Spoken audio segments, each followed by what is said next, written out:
The best Indian restaurants out there don't tie their hands by limiting themselves to one base gravy. You've probably heard about what's called curry base, which is mostly a lot of boiled onions, but what you may not have heard about is makhani gravy. They don't limit themselves, and nor should you. Really great butter chicken, bhuna, and a chicken tikka masala you won't believe. That's the power of makhani gravy. As always, prep is key to success. Nice thing about makhani gravy is there's not a lot of prep. This is one easy recipe. This bizarre contraption is called a food mill. It's an Italian gizmo, but I'm using it for Indian. I use it for pizza sauce as well. Ingenious really separates all the nasty bits from the tomato goodness. I'm using canned tomatoes here because tomatoes out of season taste like dust. Passata will also do if you don't have a food mill. These are cashews. Cashews are a key ingredient in makhani gravy unless you happen to be allergic to them like I am.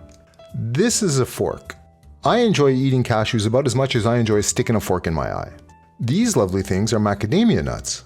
Not quite the same thing, but I can eat them and not die, which I think is a good thing. Don't get hung up on ingredients or quantities. There's a link to the recipe in the description down below. Heat a saucepan over medium heat. Add some oil, some peppercorns, tej pata or Indian bay, cardamom, and cinnamon. Let that cook for about a minute and then add some garlic ginger paste. Fresh garlic ginger paste. Garlic ginger paste you made yourself. The stuff they sell in jars tastes like wet cardboard. It's practically a crime against humanity. Fry the garlic ginger paste until it stops splattering, then add some Kashmiri chili powder and a little bit of salt. Give that a stir and let the spices bloom. Bloom is just a fancy way to say fry the spices to extract all the oil-soluble compounds. Once the spices have fried for about a minute, it's time to add the tomato puree.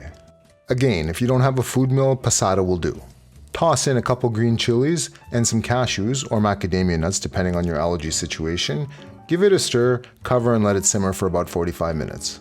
This is the texture you're looking for. It's going to thicken when you puree it and the nuts get ground. Here is a tip that's going to save you a trip to the hospital with third-degree burns. If you're pureeing hot liquid, it needs to come out. Things will get really ugly fast otherwise. You can also just let the liquid cool to room temperature, but I'm impatient, so I use the pressure release valve. I'm all about instant gratification. Embarrassing, but true.